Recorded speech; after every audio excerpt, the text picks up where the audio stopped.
Cropping and retouching in Photoshop has never been easier. We'll start by talking about the new and improved crop tool.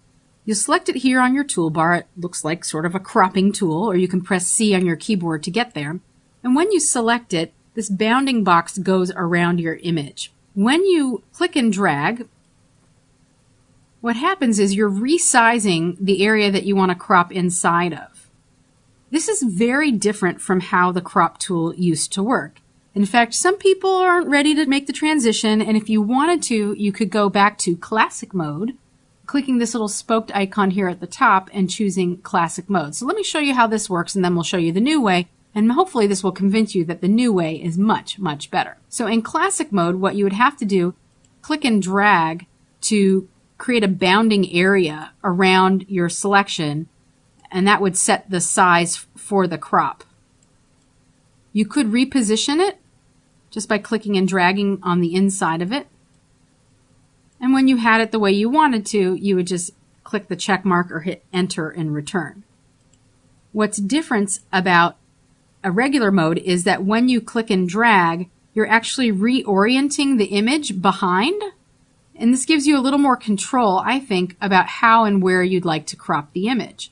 So I might want to crop right along that pink pole, but include some of the chairs and the details in the background here, like so, dragging a little bit downwards. Now, while you're making your crop adjustments, there are some options on the options bar at the top of the screen that I'd like you to pay attention to. The first one is whether or not you're going to constrain your crop to a particular dimension.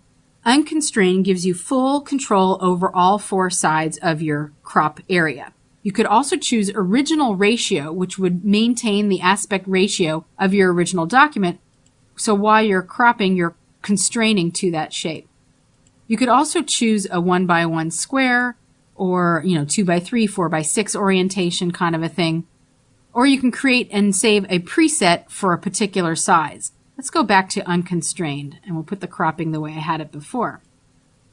The next thing that you want to pay attention to is the area here. If you needed to go to precise measurement, and sometimes you might be working on a postcard or some kind of web graphic and you need to enter precise measurements, like I need a photograph that's exactly 3 inches by 3 inches, and you could just enter in the IN, 3 inches, and it will automatically convert it into inches for you. Or if you knew you needed something that was, say, 500 pixels, you could type in PX for pixels, 500 by 500 pixels, and Photoshop will convert it for you into pixels.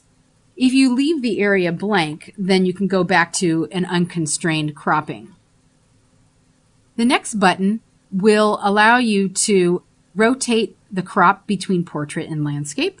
So that's just a quick toggle button. And then the next one will allow you to straighten your image if your image was shot sort of at an angle by drawing a line on it. So you'll click it first, and then you can click and drag a line. So maybe I'll go like this angle like this, and then it's going to crop based on that angle. I'm going to undo with a keyboard shortcut.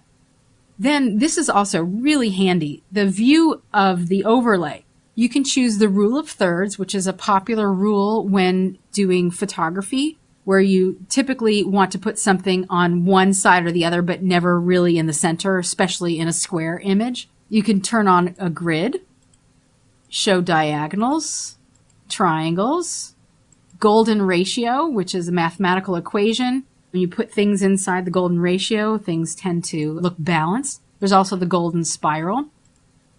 And you can say whether or not you want to show the overlay, auto show, never show, or cycle through it.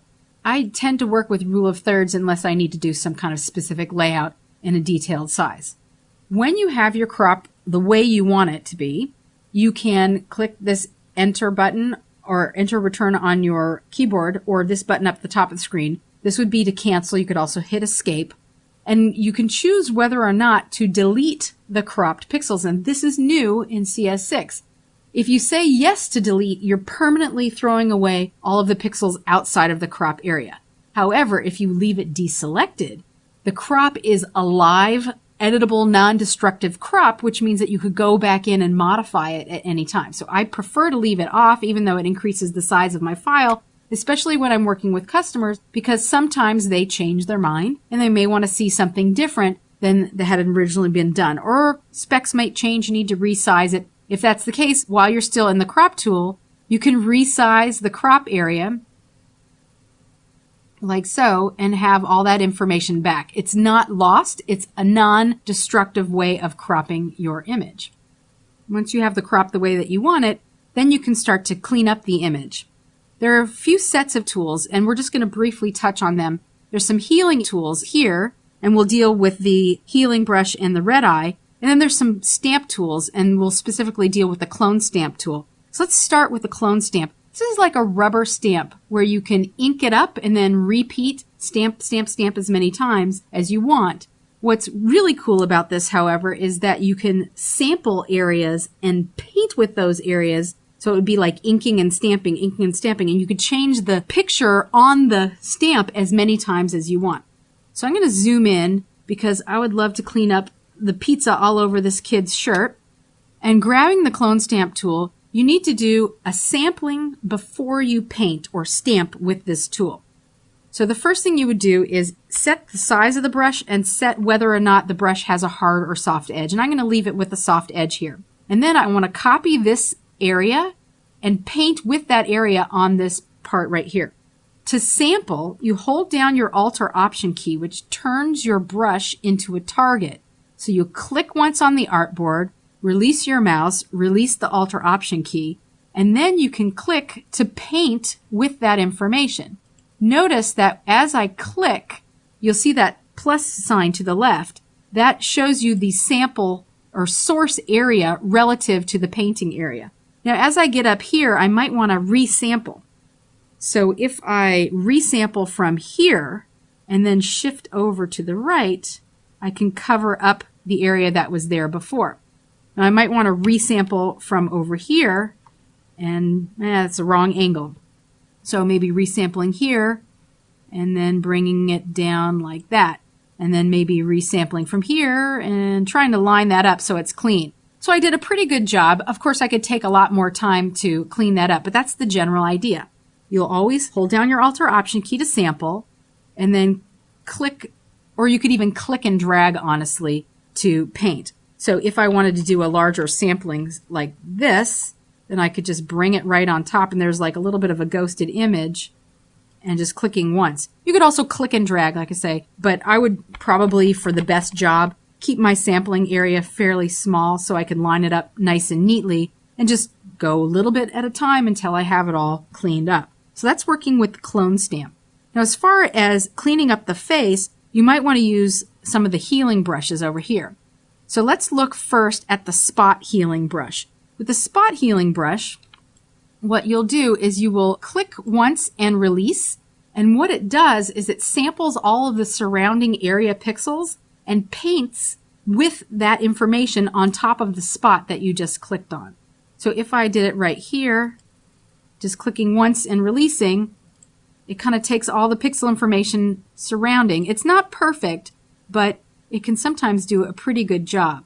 So it's just gathering information from the surrounding areas. So I could do something like this, get the pizza off the neck there, and no one would be the wiser that this kid was such a slob. Now, another brush is the healing brush, which is different from the spot healing brush. With the healing brush, you do need to sample and then paint. So for instance, under eye circles, did this kid get any sleep?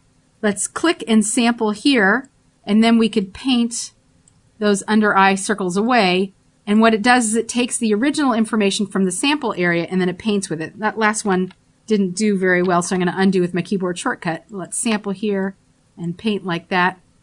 So you might have to sample a few times and paint, or this tool may not be the exact one for this spot, but you get the general idea. It's sampling and then painting with those sampled pixels. So with something like this, you can clean up blemishes and freckles and other anomalies on the skin.